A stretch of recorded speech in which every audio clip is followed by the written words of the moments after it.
Students, खूप दिवसांपासून बऱ्याच स्टुडंट्सची अशी रिक्वायरमेंट होती की मॅडम एखादं केमिकल इक्वेशन बॅलन्स कसं करायचं हे आम्हाला सांगा. ॲक्च्युली याच्यावरती व्हिडिओ मी ह्याच्यापूर्वी बनवलेला आहेच, परंतु तो खास 10वीच्या मुलांसाठी होता, 10th स्टँडर्डसाठी, ज्याच्यामध्ये आपण इक्वेशन बॅलन्स करायच्या स्टेप्स बघितलेल्या होत्या.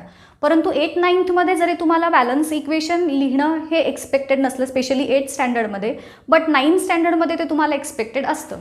शिवाय तुम्ही जर वेगवेगळ्या एक्झाम्स देत असाल, कॉम्पिटेटिव्ह एक्झाम्स, तर तिथे देखील तुम्हाला एखादं इक्वेशन बॅलन्स्ड फॉर्ममध्ये लिहिता येणं हे एक्सपेक्टेड असतं. मग स्टेप्सचा यूज न करता छोट्याशा टेक्निकचा यूज करून कमीत कमी वेळेमध्ये आपल्याला जर इक्वेशन बॅलन्स करता आलं तर तुम्हाला नक्कीच आवडेल, होय की नाही. सो आज आपण तेच बघणार आहोत की स्टेप्स न यूज करता नुसतं बघून एखादं केमिकल इक्वेशन कमीत कमी वेळेमध्ये कसं बॅलन्स करायचं. एक छोटंसं एक्झाम्पल घेऊया, 2 एक्झाम्पल्स आपण घेणार आहोत. एक पहिलं जे एक्झाम्पल आहे आपलं ते आहे CH4 + O2 that is oxygen gives CO2 + H2O. हे एक इक्वेशन आपल्याला दिलेलं आहे. ह्याला आपल्याला आता बॅलन्स करायचं आहे. आता नीट ऐकून घ्या.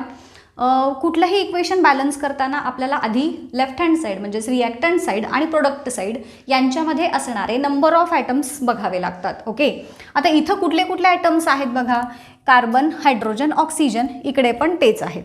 मग मी काय करणार, पहिल्यांदा कार्बन, हायड्रोजन, ऑक्सिजन हे 3 ॲटम्स मी लिहून घेतले.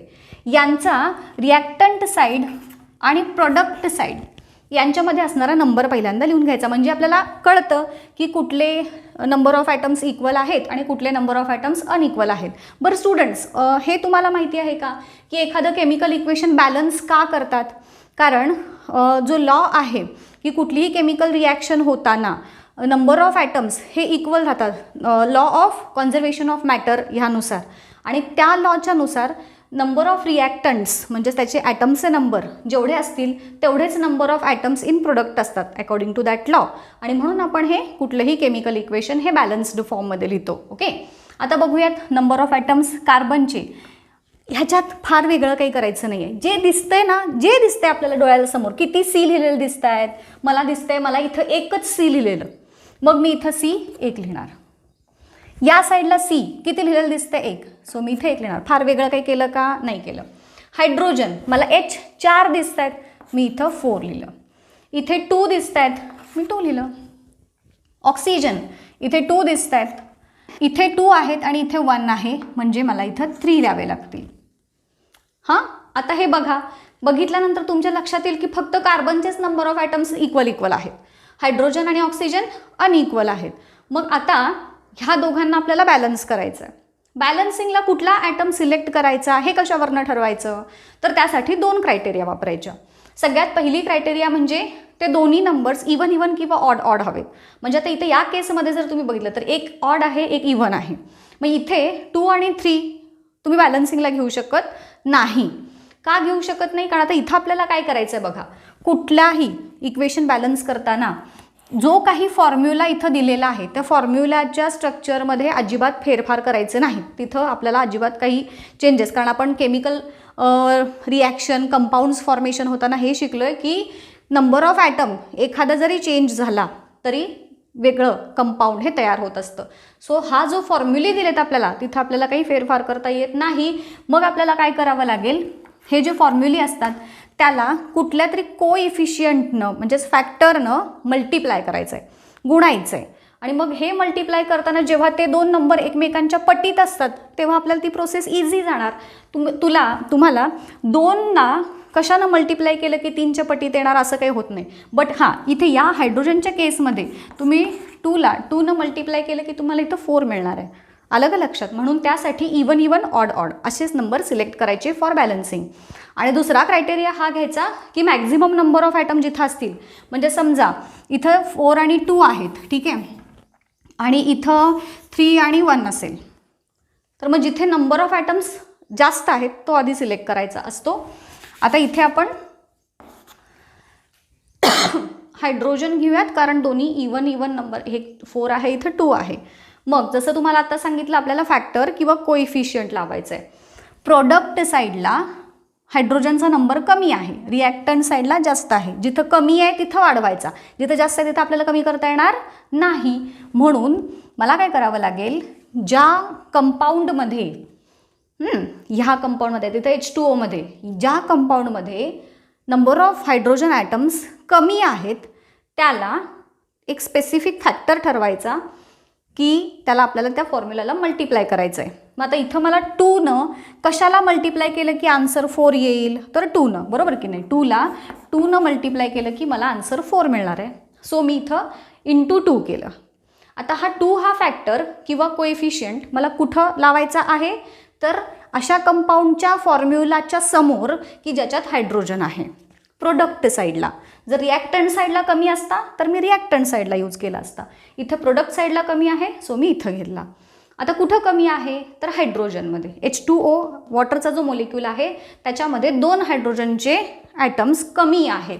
मग त्यामुळं मला काय करावं लागेल, आता इथे H2Oच्या फॉर्म्युलाच्या समोर 2 हा कोइफिशियंट लिहावा लागेल. याचा अर्थ काय होतो, तर 2 इंटू H2O.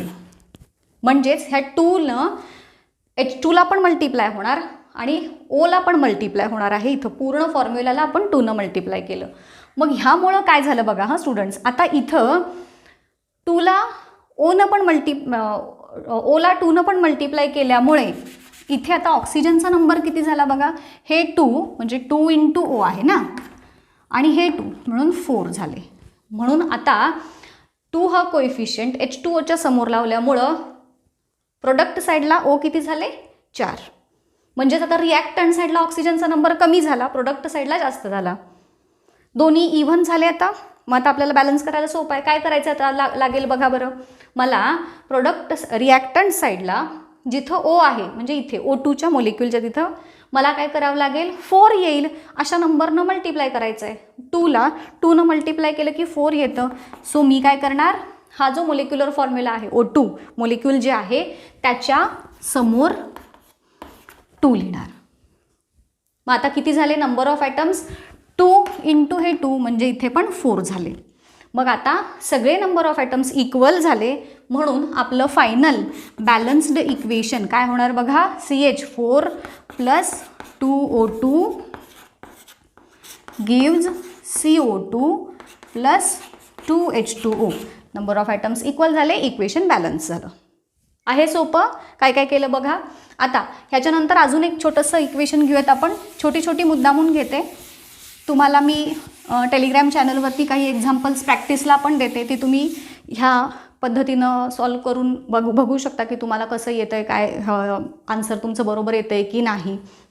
आता पुढचं इक्वेशन आहे आपलं N2 + H2 gives NH3. N2 that is nitrogen, H2 that is hydrogen, त्याच्यापासून आपल्याला मिळाला NH3 दॅट इज अमोनिया. आता हे इक्वेशन आपल्याला बॅलन्स करायचं आहे. मगाशी जसं सांगितलं, सगळ्यात आधी काय करावं लागेल, ॲटम्स इथे 2च आहेत, नायट्रोजन आहे आणि हायड्रोजन आहे. रिॲक्टंट प्रोडक्ट, नायट्रोजन इथे 2 आहेत रिॲक्टंट साईडला, प्रोडक्ट साईडला 1 आहे. हायड्रोजन रिॲक्टंट साईडला 2 आहेत, प्रोडक्ट साईडला 3 आहेत. मग आता इथे एक इवन एक ऑड झाला, त्यामुळे इथं हायड्रोजनला तर आपल्याला बॅलन्स करता येणार आहे का, नाही येणार. मग मला काय करावं लागेल, प्रोडक्ट साईडला जो प्रोडक्ट साईडला नायट्रोजन आहे 1 आहे, 2नं मल्टिप्लाय केलं तर मला तिथे 2 मिळू शकतं, बरोबर की नाही. 1 आहे, 1ला कशानं मल्टिप्लाय केलं की मला आन्सर 2 मिळणार आहे, तर 2. म्हणून प्रोडक्ट साईडला दॅट इज NH3 हा जो फॉर्म्युला आहे तिथे मी 2नं मल्टिप्लाय करेन. मग आता पूर्ण Nला पण 2नं मल्टिप्लाय झालं आणि H3ला पण 2नं मल्टिप्लाय झालं इथे. मग H किती होतील आता इथे, 3 इंटू 2 होणार, म्हणजेच किती होणार, 6 होणार, बरोबर. N इंटू 2 म्हणजे N2 झाले.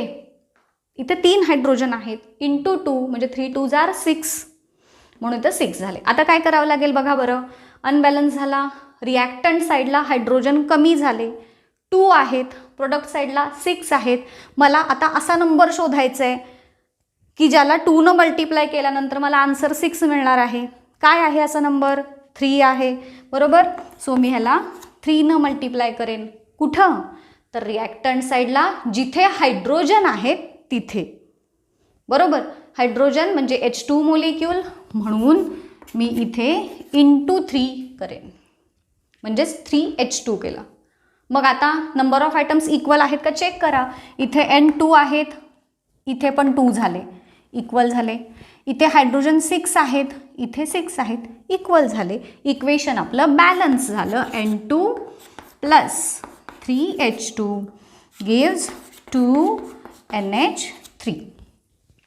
ह्या पद्धतीनं ओरली कुठल्याही स्टेप्स न लिहिता नुसते इक्वेशन बघून फक्त तुम्हाला करायचं काय आहे तर केअरफुली रिॲक्टंट साईड आणि प्रोडक्ट साईड यांच्यामध्ये असणारे एकदा नंबर ऑफ आयटम्स तुम्ही व्यवस्थित लिहिले आणि मग तुमचं कुठं चुका होतात बघा, तुम्ही काय करायला जाता, फॉर्म्युला चेंज करायला जाता.